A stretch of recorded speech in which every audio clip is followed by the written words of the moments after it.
Is on.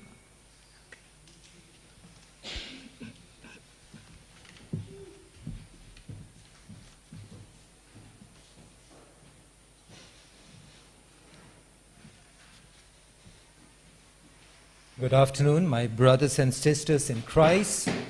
Goedemiddag, broeders en zusters. Before we feed upon God's word, Voordat we het over het woord van God zullen hebben, those of you who can kneel will kneel down for prayer. laten we knielen in zoverre dat mogelijk is.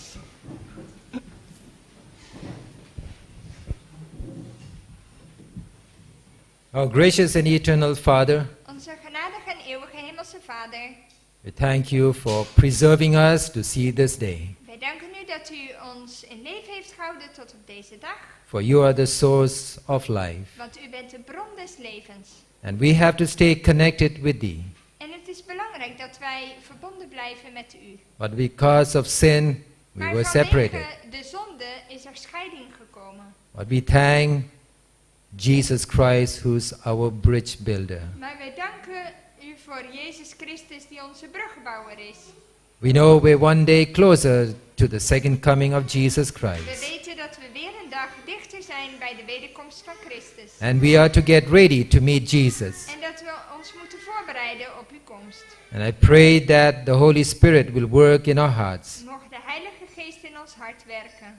that what we say and do will be according to thy will. Dat wat we zeggen en doen in harmonie mag zijn met uw wil. We seek for divine guidance Wij vragen u om goddelijke leiding as we open your word. wanneer we uw woord openen. And may the Holy Spirit put words in my mouth, Mogen de Heilige Geest woorden in mijn mond leggen. that what I speak will be the truth. Dat wat ik mag spreken de waarheid mag zijn. For I pray in Jesus' name. Want ik bid het in Jezus' naam. Amen. Amen.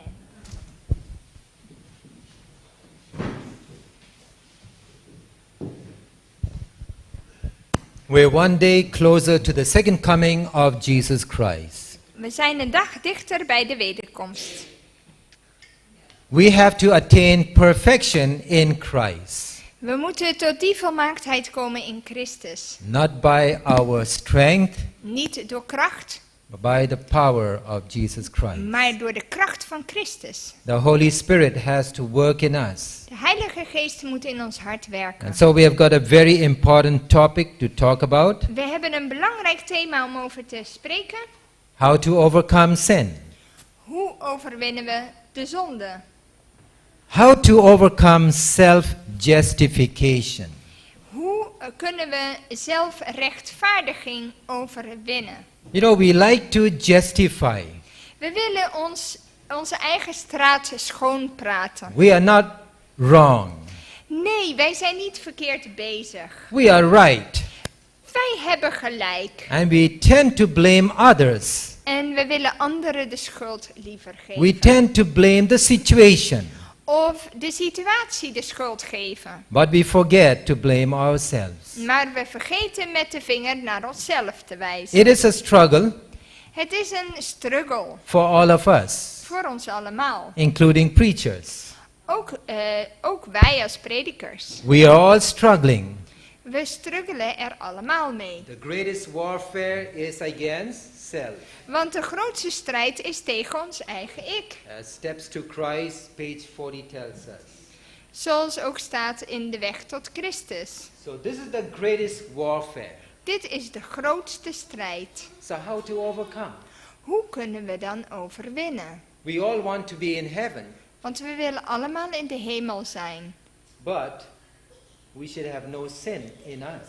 Maar we kunnen niet met de zonde daar gaan. Well, the new theology says De nieuwe theologie zegt, we can keep sinning till Jesus comes. we kunnen zondigen tot Jezus komt. And when Jesus comes, we'll be made perfect. En als Jezus komt, dan worden we ineens volmaakt. But that's not true. Maar dat is niet zo. Now, we have been struggling right from the time when Adam and Eve fell in sin. We struggelen al daarmee vanaf de tijd dat Adam en Eva in zonde vielen. They were created perfect, Zij zijn volmaakt geschapen, but then we know the story that they fell in sin. maar we kennen het verhaal dat ze vielen in de zonde. It says, after Adam and Eve had eaten of the forbidden fruit, Er staat hier, nadat Adam en Eva gegeten hadden van het verboden fruit, they were filled with a sense of shame and terror. werden ze vervuld met schande en angst. And their only thought was En hun eerste en enige gedachte was, how to excuse their sin hoe zouden ze hun zonde verexcuseren? and escape the death sentence. En hoe konden ze het oordeel van de dood ontkomen? So what did they do? Dus wat deden ze het eerst? Well, they played the victim card. Ze speelden de slachtofferrol. And they suffered from what we call a self-victimization syndrome. Ja, dat je zelf medelijden hebt. You know, that's our struggle today. Dat is onze struggle. Need to change. It's off? Okay, thank you. So this is the problem that Adam and Eve faced. Dus dit is het probleem wat Adam en Eva ook hadden. When the Lord inquired concerning their sin, Toen de Heer hun confronteerde met die zonde die ze gedaan hadden, Adam replied, toen zei Adam, laying the guilt partly upon God en daarbij legde hij de schuld gedeeltelijk bij God and partly upon his companion. en gedeeltelijk bij zijn partner, bij Eva. What did he say? Wat zei hij dan? The woman that thou gavest to be with me, De vrouw die u mij gegeven heeft om bij mij she te gave zijn, me of the tree and I did eat. zij heeft mij van de boom gegeven en ik heb gegeten. So the blame game is going on. Dus de beschuldigingen gaan. And I'm sure you have had this experience. Ik weet zeker dat je deze ervaring ook heeft meegemaakt. Those of you who are married, Zeker diegenen die getrouwd now zijn. remember there's no graduation in marriage. En er is geen, je kunt niet je diploma halen voor je huwelijk. Always the wife is saying, De vrouw zegt altijd, well, my dear husband, you always tell that you are right. jij zegt altijd dat je gelijk hebt. And then the wife says, no, I'm actually right. Nee, ik heb gelijk. You know, this war started in Eden. Maar deze oorlog begon al in de Hof van Eden. Okay, well, my screen is gone. Hey, mijn scherm is uitgegaan. The technical problems are besides me. De technische problemen volgen mij overal, zie je dat? I always face this whenever I give any public presentation. Als ik een presentatie geef, gebeurt dit altijd. One day in India, in Goa, Eén keer toen ik in Goa in India moest spreken, we had an outreach meeting. toen hadden we ook een evangelisatie. There were Catholics and Hindus. We hadden katholieken en hindoes. And I told my friend, let's make sure En ik zei tegen mijn vriend, we moeten er nou toch echt voor zorgen that we have a generator dat we een generator hebben to generate electricity. voor elektriciteit. Because I know this place, Want ik ken deze plek the electricity disappears. en heel vaak gaat de elektriciteit uit. So we had all the equipments ready. We hadden alles achter de hand. And sure enough, before I would speak, En ja hoor, voordat ik moest spreken, there was no electricity. ging de boel uit. We started the generator. We begonnen die generator op te The starten, generator didn't work.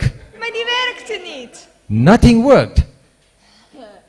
Het And then functioneerde we niet. prayed to God. En toen hebben we ervoor gebeden Somehow we made some alternative arrangements. en we hebben wat alternatieve dingen gedaan. And we had electricity. En toen hadden we toch weer elektra. And after the meeting, we went to the generator.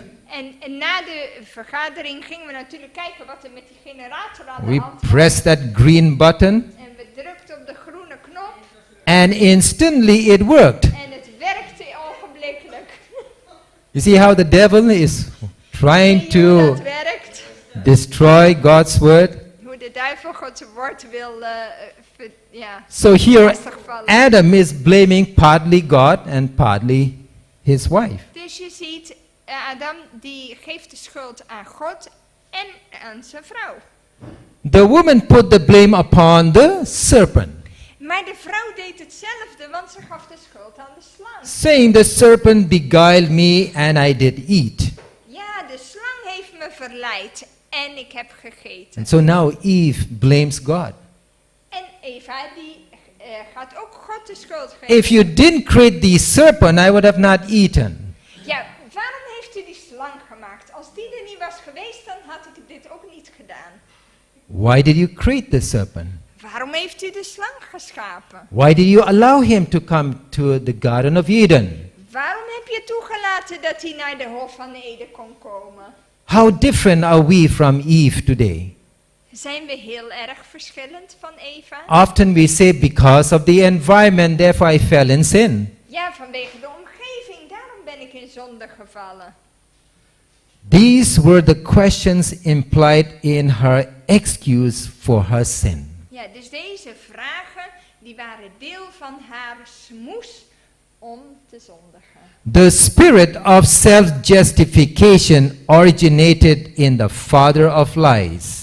Maar de geest van zelfrechtvaardiging vond zijn origine in de vader van leugen. And has been exhibited by all the sons and daughters of Adam. En is ook vaak herhaald door de zonen en dochters van And so Adam. the story is no different than what it was in Eden. Dus het verhaal is nog niet veel veranderd sinds de Hof van Eden. So today we are suffering from Vandaag lijden we aan self-victimization syndrome dat we onszelf, aan zelfmedelijden and self-justification syndrome. en ook het zelfrechtvaardigingssyndroom. And therefore when temptation comes to us, Als verzoeking op ons afkomt, look not to circumstances. moet je niet naar de omstandigheden kijken, staat hier.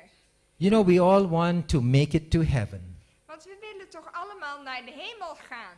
God has given us time God heeft ons tijd gegeven, not to become someone in this world, niet om een belangrijk iemand te worden in deze wereld, but to examine ourselves maar om onszelf te onderzoeken, so that we will have no sin in us. zodat we geen zonde in ons zullen hebben. So the cry goes out.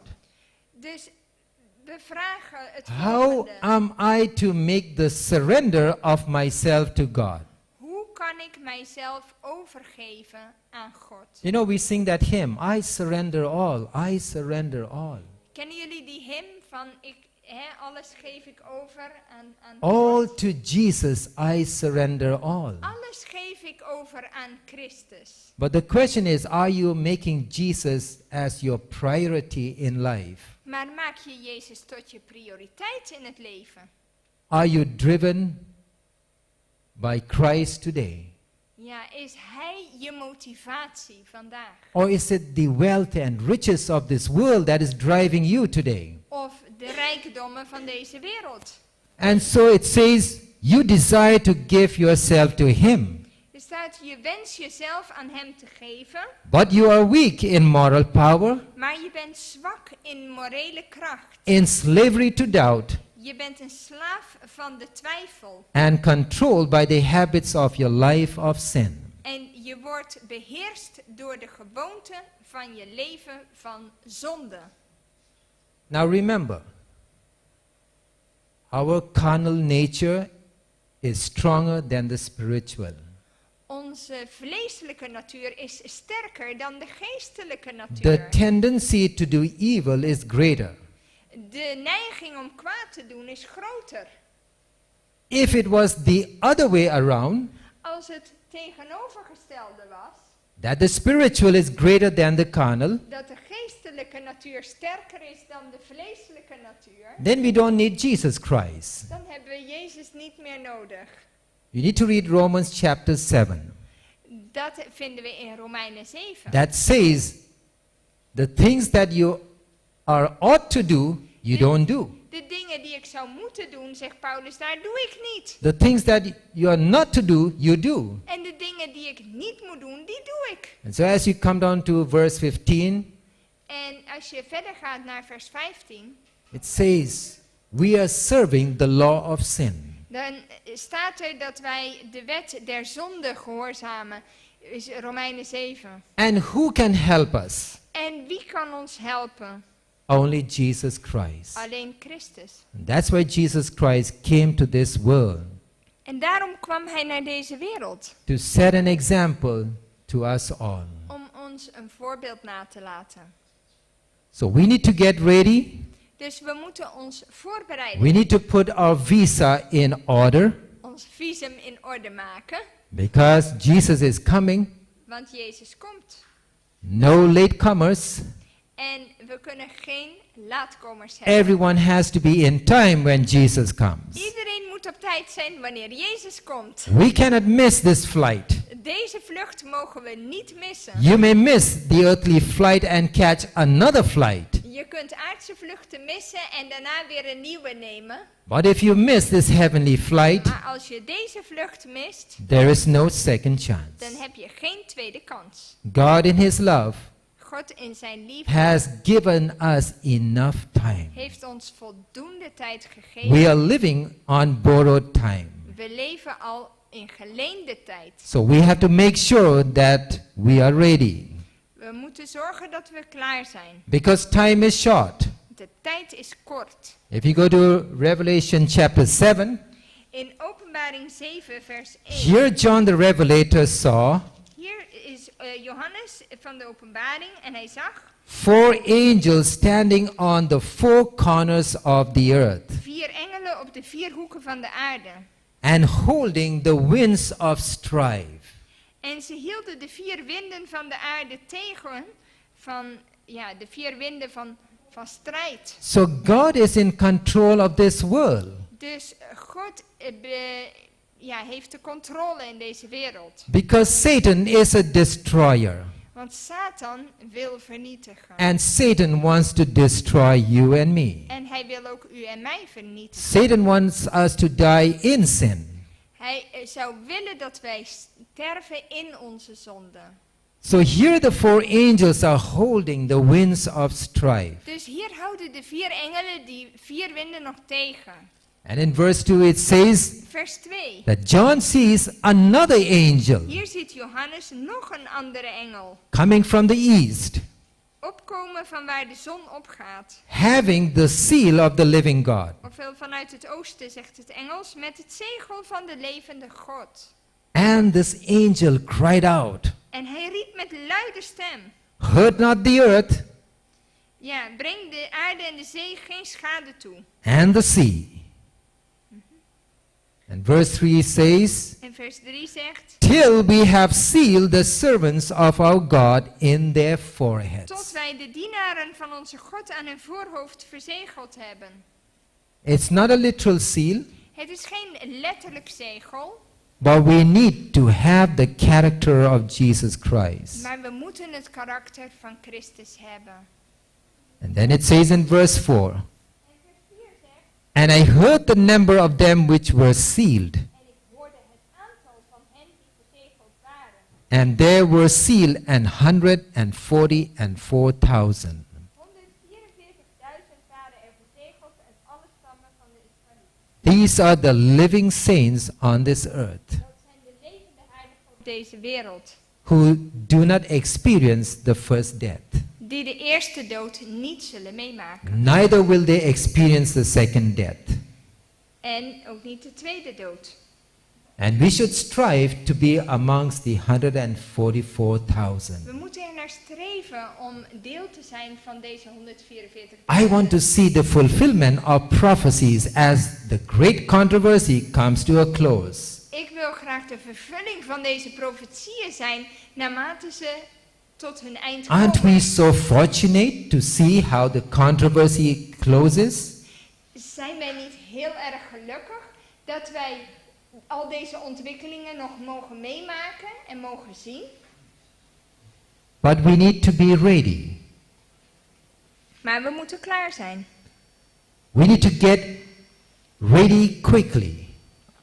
En ook zeer spoedig. Because it says the sealing time is very short and will soon be over.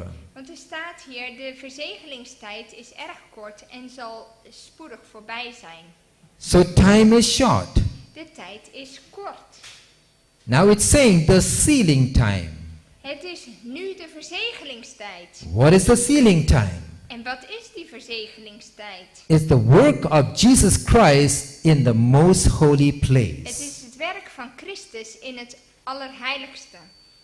Today Jesus is in the most holy place interceding for you and for me. Want nu is het zo dat Christus verzoeningswerk doet voor u en voor mij. And very soon this work will end.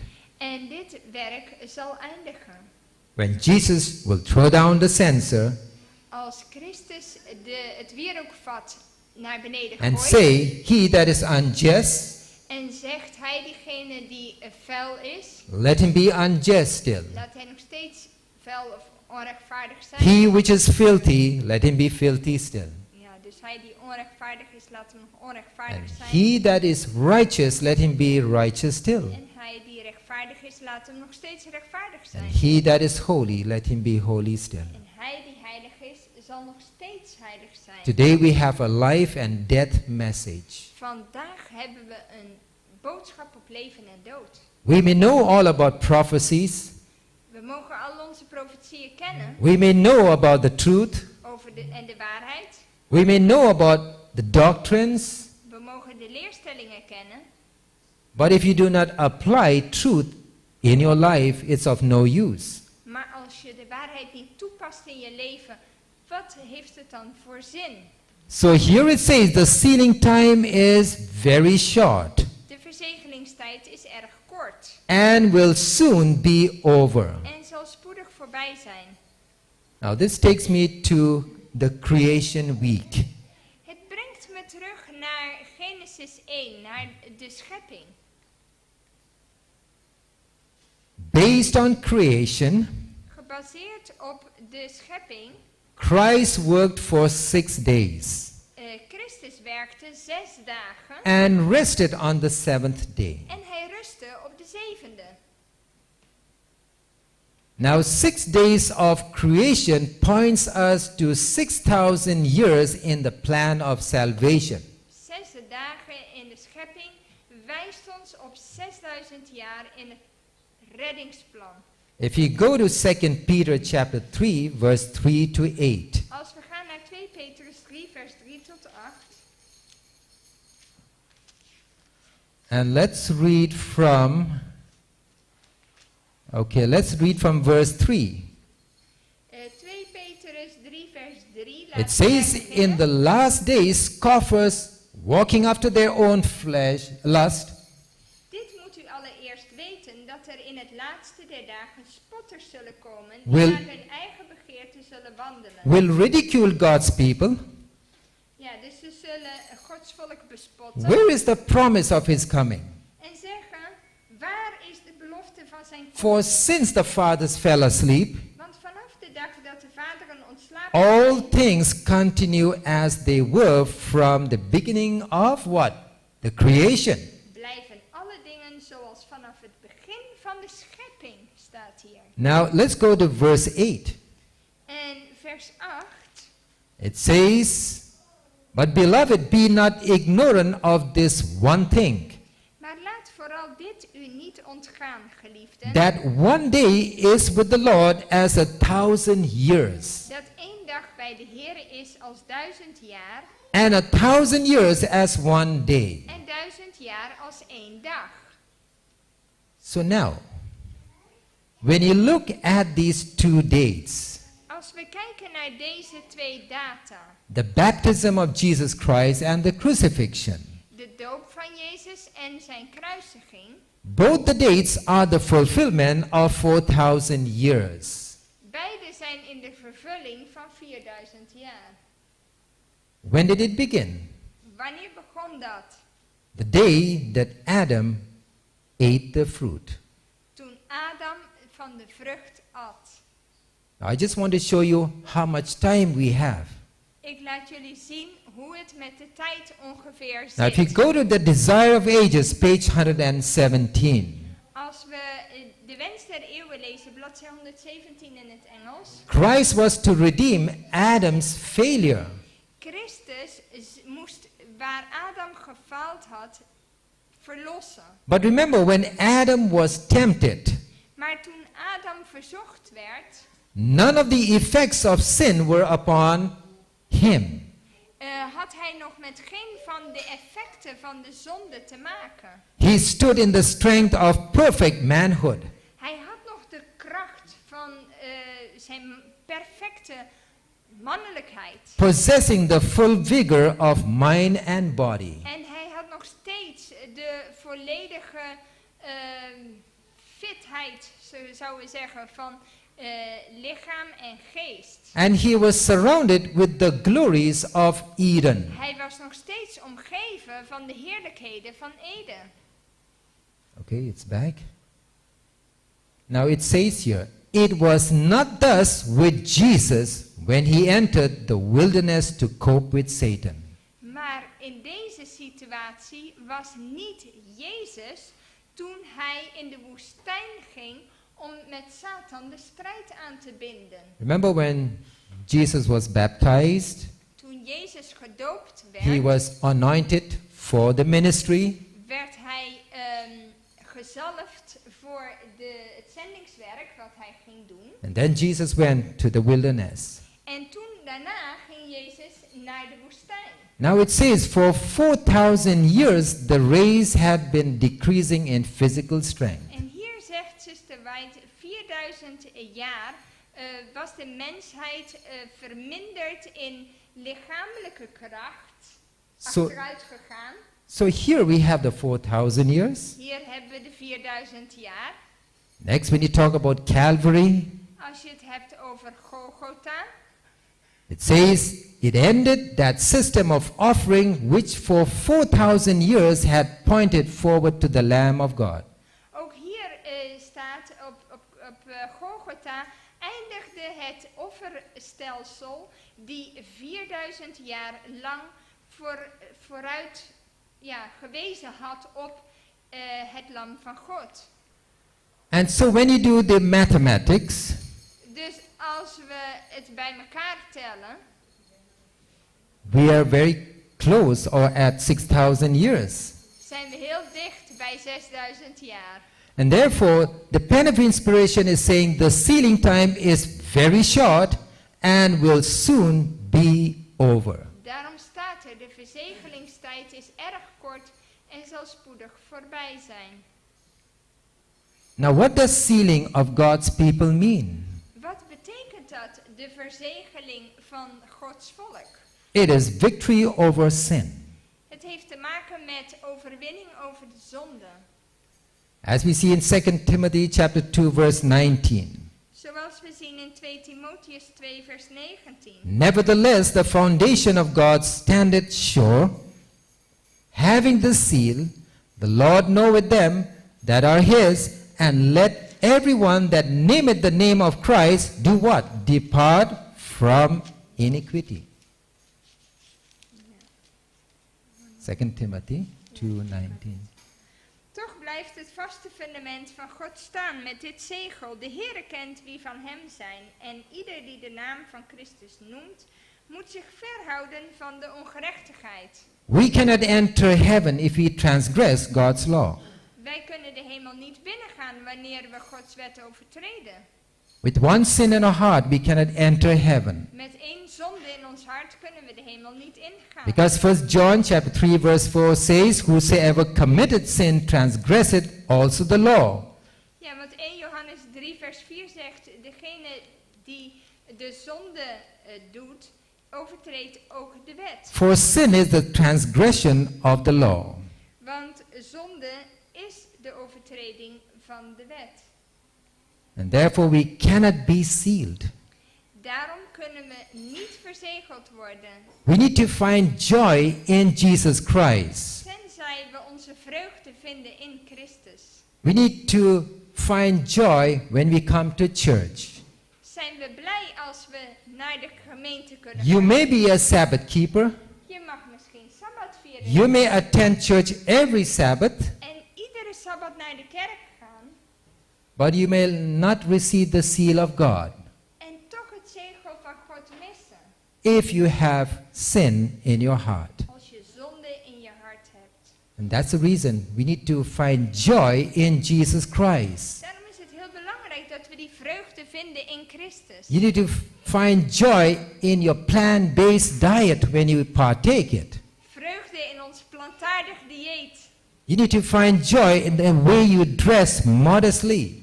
En in de manier hoe we ons modieus kleden. Unless you find joy in Christ, you cannot be sealed. Als we niet die vreugde vinden in Christus, hoe willen we dan verzegeld worden? So you should delight in doing the will of God. Scheppen we er vreugde in de wil van God? As Psalms 40 verse 8 tells us, I delight to do thy will. In Psalm 40 vers 8 staat, ik ben blij om uw wil te doen, o mijn God. In Mark 12 verse 30 it says, In Marcus 12 vers 30, and thou shalt love the Lord thy God with all thy heart, and with all thy soul, and with all thy mind, and with all thy strength. This is the first commandment. en u zult de Heere uw God liefhebben met heel uw hart, en met heel uw ziel, en met heel uw verstand, en met heel uw kracht. Dit is het eerste gebod. You know, if you love Jesus Christ with all your heart, Als je Jezus lief hebt met je hele hart, you will not want to sin. dan zul je niet willen zondigen. If you love someone on this earth, Als je hier iemand op aarde al lief hebt, would you try to hurt that person? wil je dan die ander pijn doen? If you love your wife with all your heart, would you like to hurt your wife? Als je je vrouw lief hebt met je hele hart, wil je haar dan pijn doen? Would you like to hurt your husband? Of wil je je man pijn doen? No, because you love that person. Dat zou je niet willen, omdat je van die persoon houdt. So if we really know Jesus Christ, Als je echt Jezus Christus kent, you will not want to hurt Jesus. dan wil je Jezus geen pijn doen. Because every sin that you commit, Omdat iedere zonde die we doen, you crucify Christ afresh. dan kruisigen we Jezus opnieuw. As Hebrews 6:6 tells us that. Ja, ik denk in Hebreeën 6 vers 6 vinden we dat ook. So what the Lord is saying now, this is the covenant that I will make with them after those days, saith the Lord. And the Lord says, I will put my laws into their hearts and in their minds will I write them. En daarom staat er in Hebreeën 10 vers 16. Dit is het verbond dat ik met hen na die dagen zal sluiten, zegt de Heer. Ik zal mijn wetten in hun hart geven en ik zal die in hun verstand schrijven. So God wants us to know His laws. Dus God die wil dat we zijn wetten kennen. Therefore He puts it in our minds Daarom legt hij het in ons verstand and He puts it in our hearts. en in onze harten. To love, to obey. Dat we hem graag gehoorzamen. God wants to put His law in our hearts and minds. Why? Waarom wil God zijn wet in onze harten en verstand schrijven? So that we will know His laws Zodat we zijn wetten zullen kennen, and that we will love to obey. maar ook deze graag zullen gehoorzamen. Because obedience is based on love. Want gehoorzaamheid is alleen gebaseerd op liefde. If not, you become a legalist. Anders dan worden we wettisch. Why you do not steal?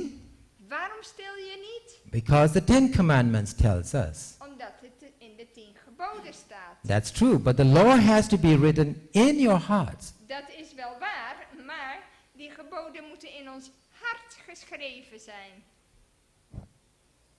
So how to overcome sin? Dus hoe kunnen we dan de zonde overwinnen? Now here it says repeated acts in a given course becomes habits. We zien hier dat herhaalde handelingen gewoonte worden.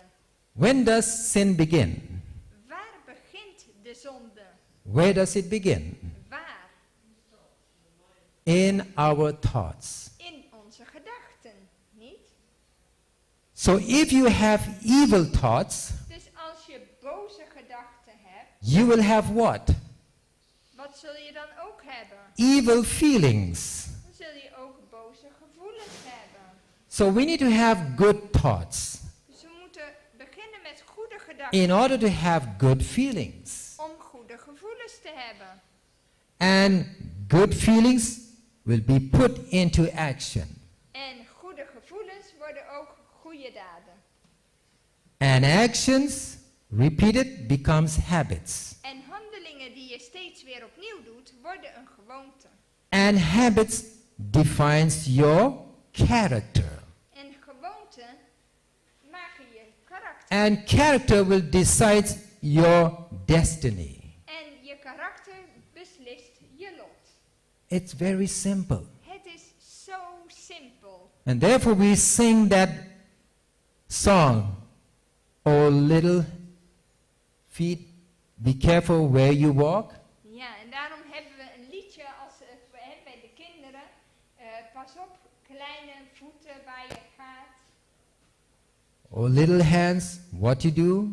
Kleine handen, let op wat je doet. And that's the reason we have to build our characters. Daarom is karaktervorming zo belangrijk. We have to be in the right environment.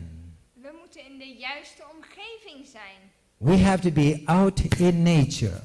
In de natuur. We have to see how God created the nature. Hoe God de dingen geschapen heeft. Our thoughts have to be right. Onze gedachten moeten kloppen. So your thoughts must be what? Sealed. Dus je gedachten moeten verzegeld worden. We are to be transformed by the renewing of our We minds, moeten veranderd worden door een vernieuwing van ons verstand. that we may prove what is that good and acceptable and perfect will of God. Zodat we kunnen laten zien wat de goede en acceptabele en perfecte wil van God is. And that's where we read, I think, in Romans 12:2. Dat is in Romeinen 12 vers 2. So God starts with the mind. Dus God die begint met onze geest. We cannot read your mind. Ik kan uw gedachten niet lezen. I do not know where your thoughts are at the moment. Ik weet niet waar uw gedachten zich bevinden. Op het Maybe moment. you're sitting here Misschien zit u hier wel. and your thoughts have gone to the football match. En misschien zijn uw gedachten afgedwaald naar een voetbalspel. Only God knows what you're thinking. Alleen de Heer weet wat je denkt. But now the devil wants to know what you're thinking. Maar de duivel wil weten wat je denkt. Now I'll be talking more about this on Sabbath day and Sunday. Sabbat en zondag zal ik daar meer over vertellen. How they want to rewire your brain Hoe ze willen zien wat je denkt. Wat je so bent. that they will know what you think.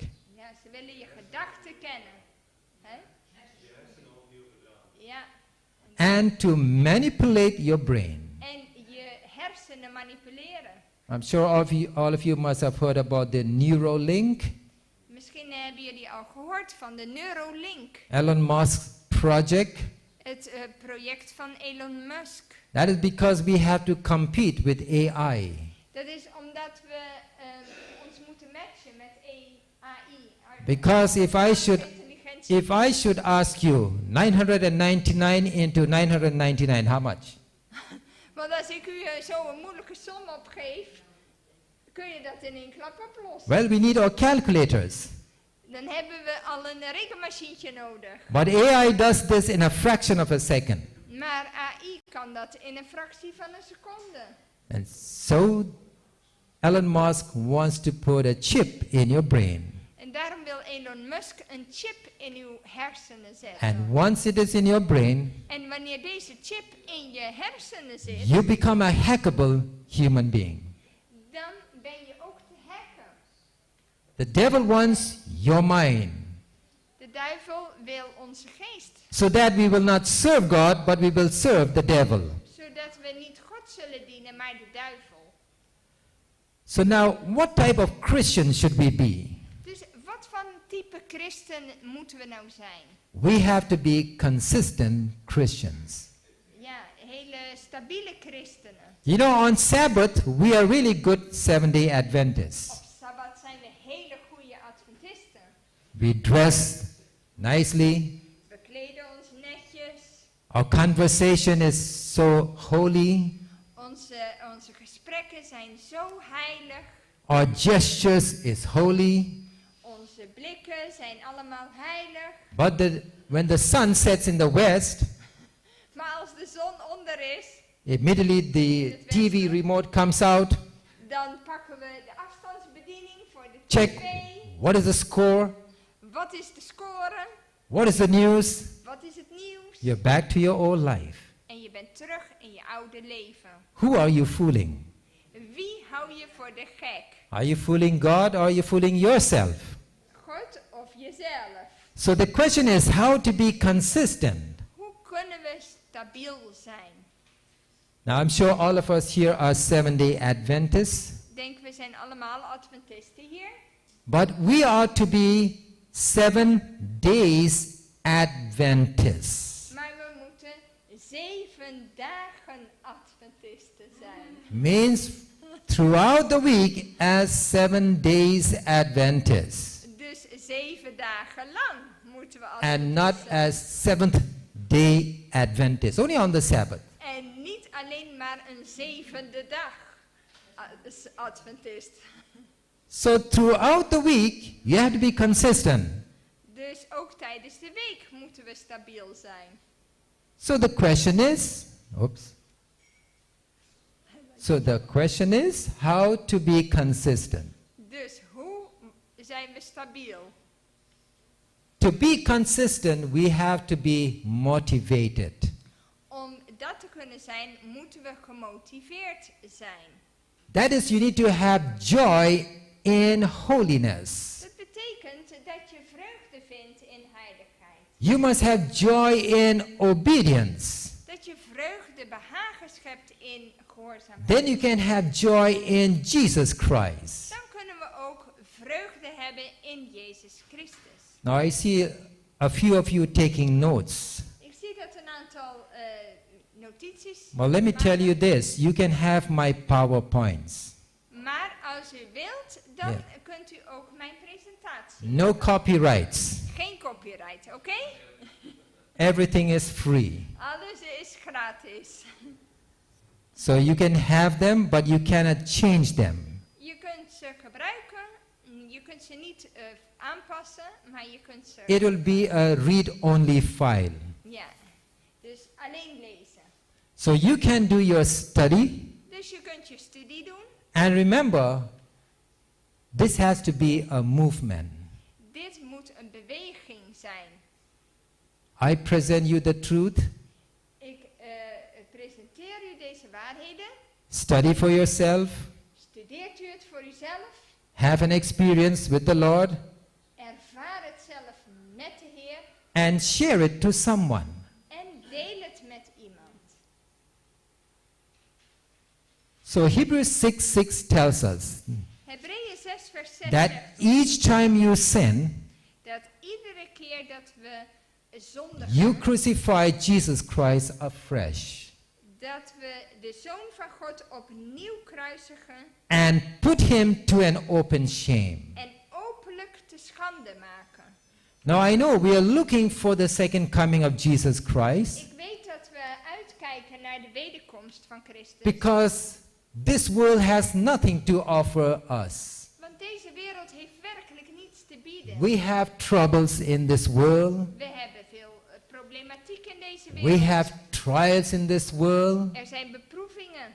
There is suffering and pain. Er is pijn en er is lijden in deze wereld. And so we are crying out, Lord, please come soon. En hoe vaak zeggen we niet in dat verband, o Heer, kom toch spoedig. But whose sufferings ends?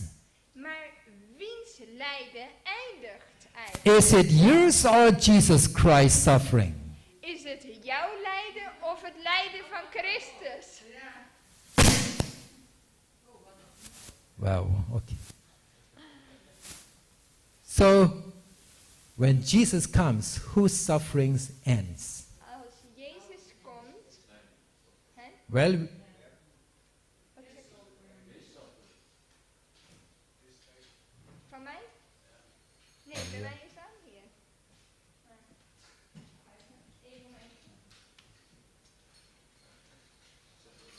yes, we often think about ourselves first. That's a We problem. denken vaak aan onszelf. But the question is, we want Jesus to come soon We willen dat Christus spoedig komt to end Christ's suffering.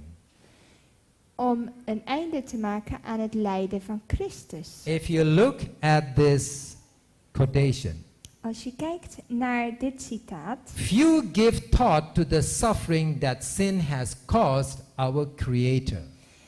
er zijn maar weinigen die eraan denken dat, aan het lijden dat zonde veroorzaakt heeft aan onze schepper. All heaven suffered in Christ's agony.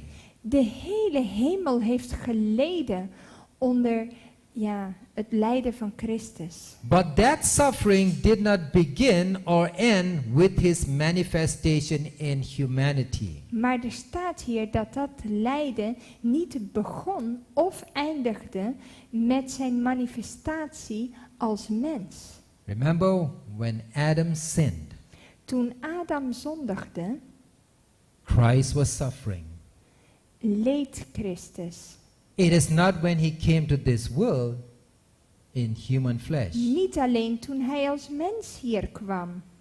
As it says here, that suffering did not begin or end with his manifestation in humanity. Dat lijden begon of eindigde niet met zijn menswording.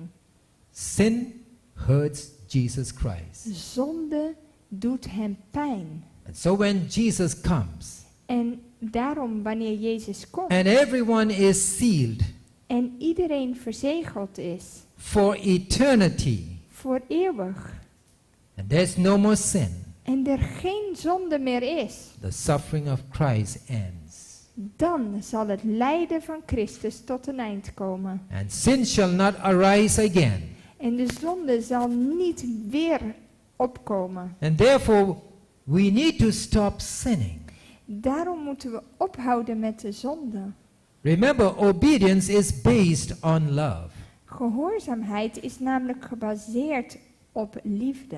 And therefore, Jesus said Daarom zei Jezus in John 14:15, in Johannes 14 vers 5: if ye love me, keep my commandments. Als u mij lief hebt, houd dan mijn geboden. Jesus could have said, keep my commandments. Jezus had ook kunnen zeggen, houd mijn geboden. But Jesus began by saying, if you love me. Maar hij begon te zeggen, als je van mij houdt. If you don't love Jesus, why should you keep the commandments?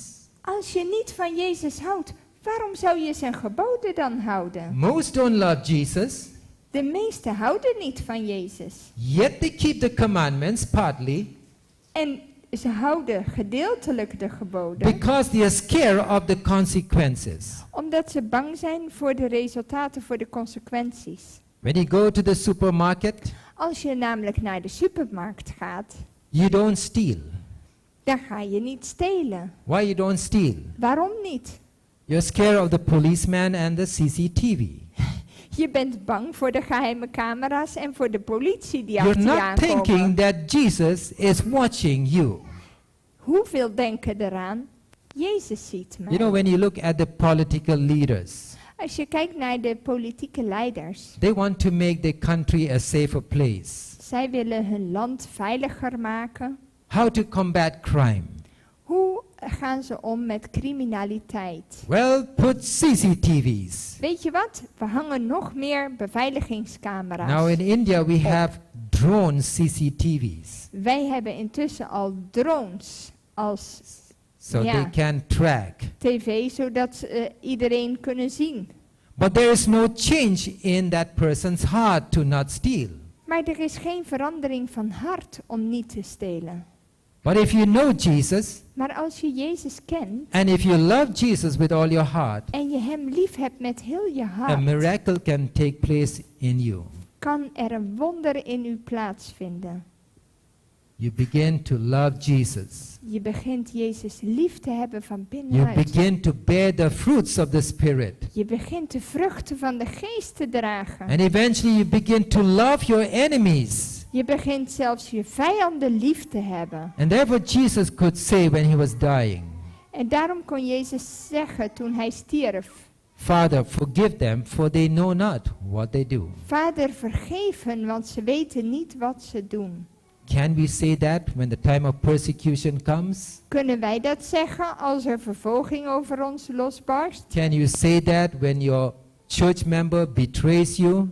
Kun je dat zeggen wanneer jouw gemeentelid jou verraadt? A time is coming Een tijd komt that your brothers and sisters in the church will betray you.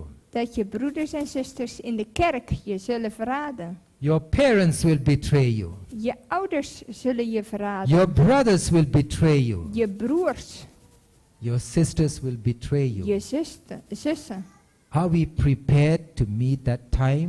Zijn we voorbereid om dat mee te maken? That we look at them with pity. Dat we naar hun kijken met medelijden And ask God to forgive them. en God vragen om hun te vergeven. Remember, God's government is based on love. Want Gods regering is gebaseerd op liefde. God will never use force. Hij gebruikt geen geweld. He has given us the power of choice. Hij heeft ons de keuze gegeven. As it says here, Zoals het hier zegt. God does not force the will or judgment of any. God die forceert de wil of het oordeel van niemand. He takes no pleasure in slavish obedience. Hij is namelijk niet blij met een slaafse gehoorzaamheid. Can you imagine if your wife tells you this? Kun je je voorstellen als je vrouw zegt: I love you, my dear husband, ik hou van jou, schat, because if I don't love you, you will beat me. want als ik niet van jou hou, dan ga je mij slaan. Now here the Bible has this beautiful principle.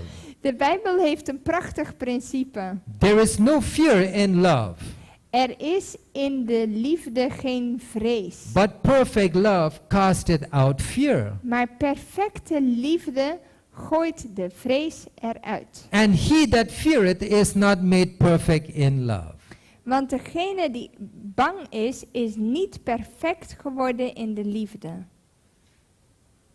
We are married to Jesus Christ. Wij zijn getrouwd met Jezus Christus. Now if you read 2 Corinthians chapter 11 verse 2, Als je leest 2 Korinthe 11 vers 2. the Lord is saying, I am jealous over you. Daar zegt het, ik ben jaloers over jou. With godly jealousy. Met goddelijke jaloezie. For I have espoused you to one husband, Want ik heb u immers ten huwelijk gegeven aan één man. to be a chaste virgin to whom? To Jesus Christ. Om u als een reine maagd aan Christus voor te stellen. So we have to be true to our Lord and Savior Jesus Christ. Dus ja, zijn wij trouw aan onze Heer en Meester Jezus Christus. But today we are in the last church. Maar nu zijn we in de laatste gemeente. We are lukewarm Christians. We zijn lauwe christenen. We are in a lukewarm condition, and therefore we have become what? Inconsistent Christians. We zijn in een lauwwarme situatie geland. En dat betekent dat we onstabiel zijn geworden. And therefore the Lord is saying, En daarom zegt de Heer, because thou art lukewarm, omdat u lauw bent, neither cold nor hot, niet koud en niet heet, I will spew thee out of my mouth. daarom zal ik u uit mijn mond spugen.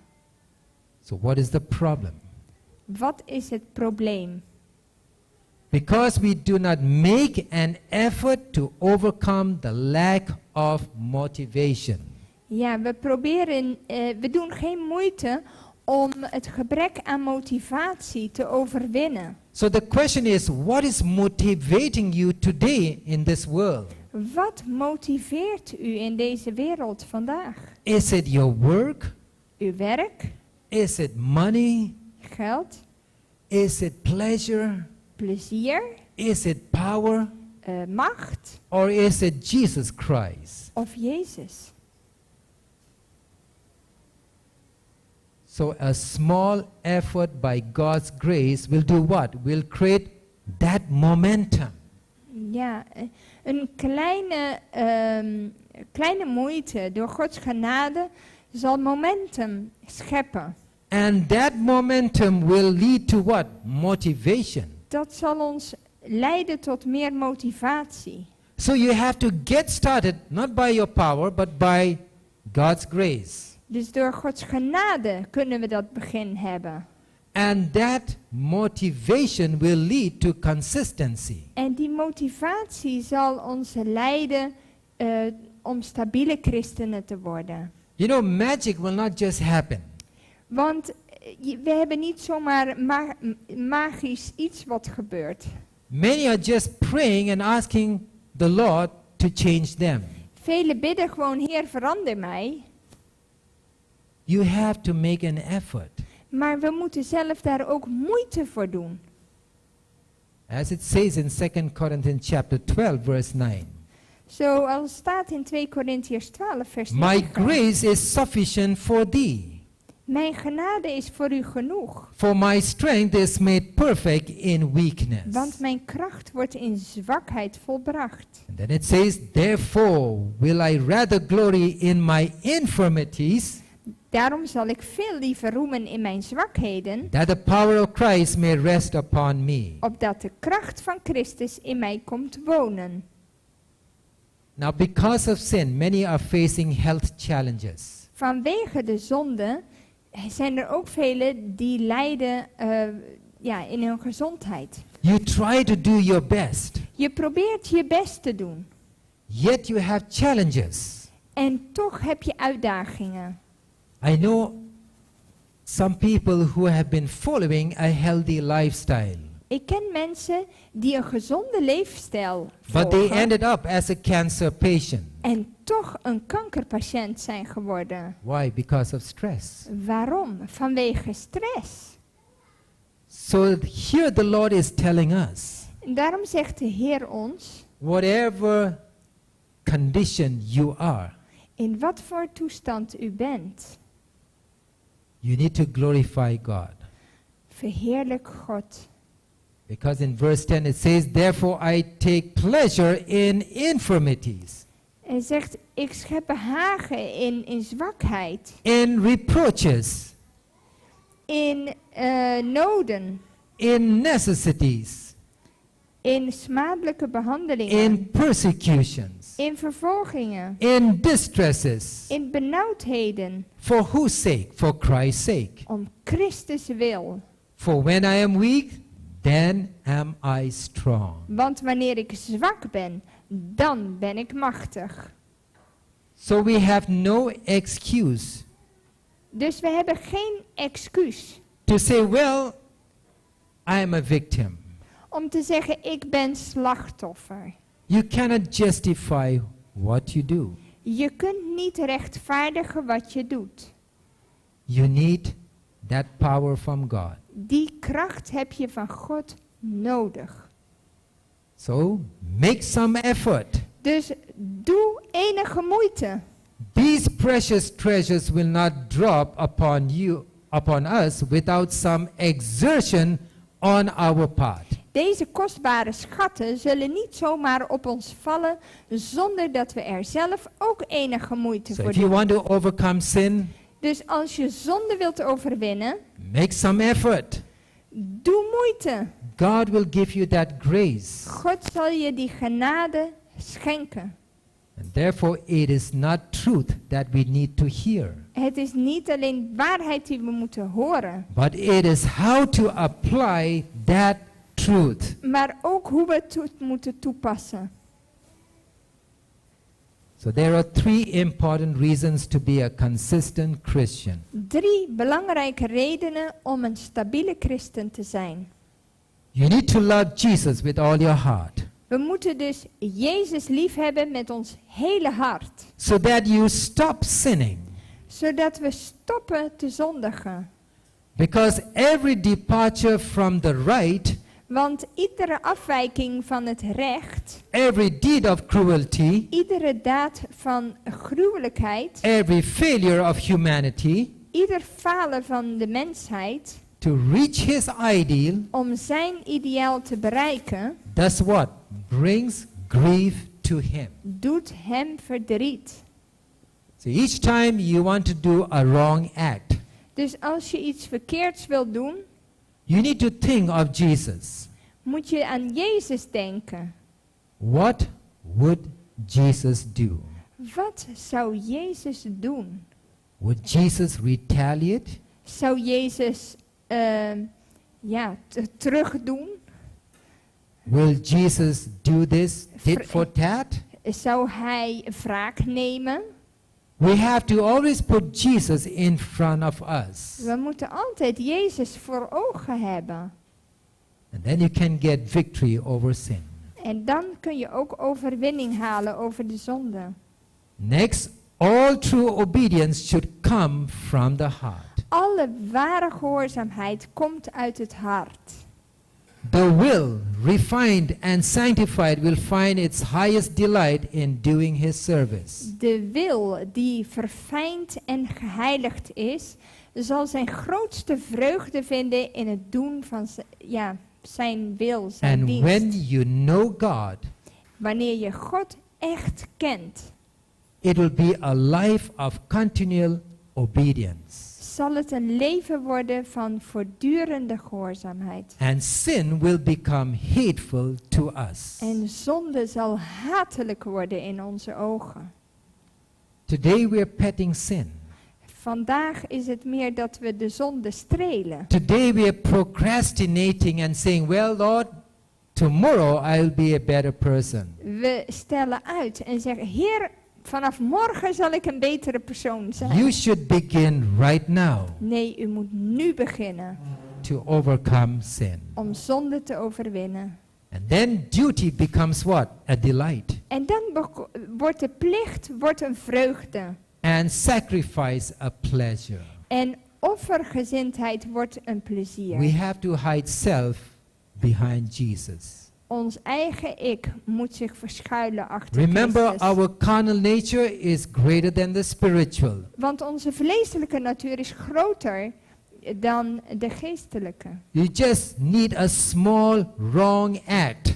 Je hebt maar een kleine verkeerde handeling nodig. A small wrong thought in your mind Een kleine verkeerde gedachte. that you can jumpstart your carnal nature. En dat kan al een trigger zijn voor je vleeselijke natuur. And therefore our thoughts have to be holy continually. Daarom moeten onze gedachten voortdurend heilig worden. We have to think about the great sacrifice that Jesus gave us. En denken aan het grote offer die Christus voor ons heeft Who gebracht. died for you and for me. Die voor u en voor mij is gestorven. He had no sin in him, Hij had geen zonde.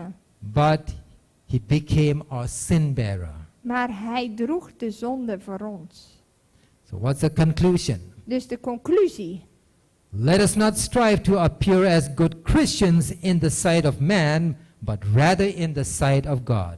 Laat ons er niet naar streven om als goede christen ons voor te doen voor de ogen van mensen, maar voor de ogen van God. You know, often we want to please man rather than God. We willen vaak mensen eerder behagen dan God. We want to have a good reputation in this world. Een goede reputatie hebben in deze wereld. We have forgotten about God.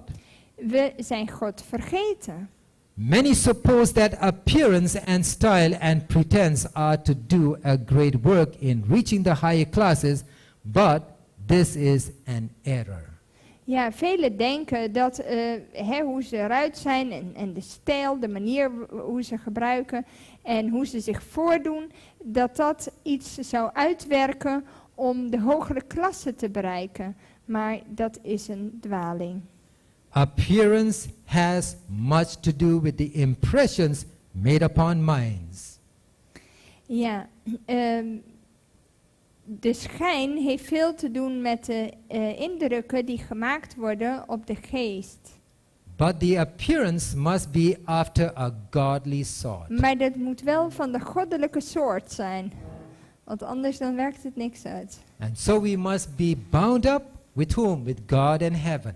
Dus we moeten verbonden zijn met God in de hemel. You know, the more you think about heavenly things, Hoe meer je denkt aan hemelse dingen, the things of this world will become dimmer. dan worden de dingen van deze aarde veel onbelangrijker. Remember, heavenly things are literal. Hemelse dingen zijn letterlijk. Many people are watching movies, Heel veel mensen kijken naar de films watching their favorite actors and actresses acting, en hun favoriete acteurs. and whatever they act and do, they think it is real. En ze denken dat het echt is. And here we are preaching something which is real, Maar hier prediken we iets wat echt is. but the majority is thinking this is a fantasy. En de mensen voelen het alsof het een fantasie is. These are precious words from our Lord and Savior Jesus Dit Christ. zijn kostbare woorden van onze Heer Jezus Christus. Jesus wants everyone to be safe in his Hij kingdom. wil dat iedereen gered wordt in het koninkrijk. So there should be no striving for recognition by worldly men. Dus er moet geen streven zijn voor erkenning door wereldse mensen. In order to give character and influence to the work in these last days. Om karakter en invloed te geven aan het werk in deze laatste dagen. And therefore we need to be what? Consistent Christians. Daarom is het belangrijk om stabiele christen te worden. Consistent 7 days Adventists. 7-daagse adventisten. Let us be Adventists throughout the week. De hele week. Because consistency is a jewel. Want zoals zuster White ook hier zegt, stabielheid is een juweel. Our faith, Ons geloof, our dress, onze kleding and our deportment en ons gedragscode must be in harmony with the character of our work. moet in harmonie zijn met het karakter van ons werk. The presentation of the most solemn message ever given to the world. De presentatie van de meest ernstige boodschap die ooit gegeven is So aan de God wereld. has commissioned us to reflect the character of God to the people in the world. Dus God heeft ons opgedragen om het karakter van God uit te dragen in de wereld. God wants many to be safe in his kingdom. Hij wil dat velen gered worden. I know we have been waiting, Ik weet dat we gewacht hebben, but remember, the Lord is coming. maar de Heer komt. It won't be long. Het zal niet meer zo lang duren. We know the 6,000 years is at the verge of completion. Want de 6000 jaar staan op de grens van There is no vervulling. specific date, Niet dat er specifieke data zijn. but we know the sealing work is almost done. Maar we weten dat de verzegeling bijna achter de rug is. So what is our work? Wat is ons werk? To get ready for Jesus Om ons voor te bereiden op zijn komst. and to make others ready for the second coming of Jesus Christ. En anderen voor te bereiden op zijn komst. So let us count the years as what? As months. Laat ons de jaren als maanden tellen. Let us count the months as weeks. En de maanden als weken. And let us count the weeks as days. En de weken als dagen. So let us not lose hope, Laten we geen hoop verliezen. but let us look heavenwards. Maar ons richten op de hemel. Because Jesus said, Want Jezus zei, in my Father's house are many mansions. in mijn vaders huis zijn vele woningen. If it were not so, Als het niet zo was, I would have told you. zou ik het u hebben gezegd. But I go to prepare a place for you, Want ik ga uw plaats bereiden. that where I am, Dat waar ik ben, there ye may be also. dat u daar ook mag zijn. That Jesus is coming with his reward, Jezus komt met zijn loon. to give to every man according as his work shall be. Om ieder te geven naar zijn werken. So let's get ready Laat ons voorbereiden to meet our Savior, Jesus Christ. om Jezus te ontmoeten. Let's kneel down for prayer. Laten we neerknielen voor het gebed.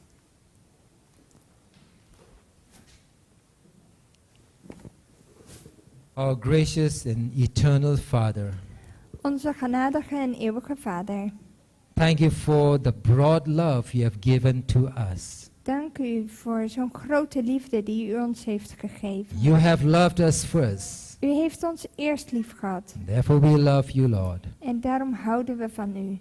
We know we are in a lukewarm We condition, weten dat we in een lauwe situatie zijn. neither hot, neither cold. Niet heet en niet koud. Lord, I pray that we will be always hot, Help ons altijd heet te zijn. to do thy will, Om uw wil te doen. to reflect the character Om of het, Jesus Christ. het karakter van Christus te reflecteren. We know the greatest warfare is against self. De grootste strijd is tegen onze eigen ik. It is only through your power and grace that we can become overcomers. Het is alleen door uw kracht dat wij overwinnaars kunnen worden. We know Jesus is knocking at the door of our hearts. We weten dat Jezus klopt aan de deur van ons hart. And I pray that each one of us will open the door of our hearts to Jesus, En ik bid u dat in ieder van ons de deur mag open doen. so that he can come in and sup with us, Zodat hij kan binnenkomen en maaltijd met ons kan so houden. that we can experience Jesus Christ, Dat we Jezus Christus mogen ervaren. so that we can become a new creature in Christ. Dat we een nieuwe schepping mogen worden in Christus. We may have a name, We mogen een naam hebben. but may we live up to that name. Mogen we leven naar And deze naam. may we make sure that our names are in the book of life, Dat onze namen geschreven staan in het boek des levens. so that when Jesus comes, Dat wanneer Jezus komt, we can be ready wij voorbereid mogen zijn to meet him and receive him. om hem te ontvangen. Help us, Lord, Help ons, Heer, for I pray in Jesus' name. want ik bid het in Jezus' naam. Amen. Amen. Now, those of you who would want my PowerPoint, Diegenen die mijn PowerPoint zouden willen, you can contact me and you can give me your email address and Dan- I can send it to you. dan kunt u uw e-mailadres geven en dan kan ik het gerust delen. Thank you. God bless you. Hartelijk dank en God zegen.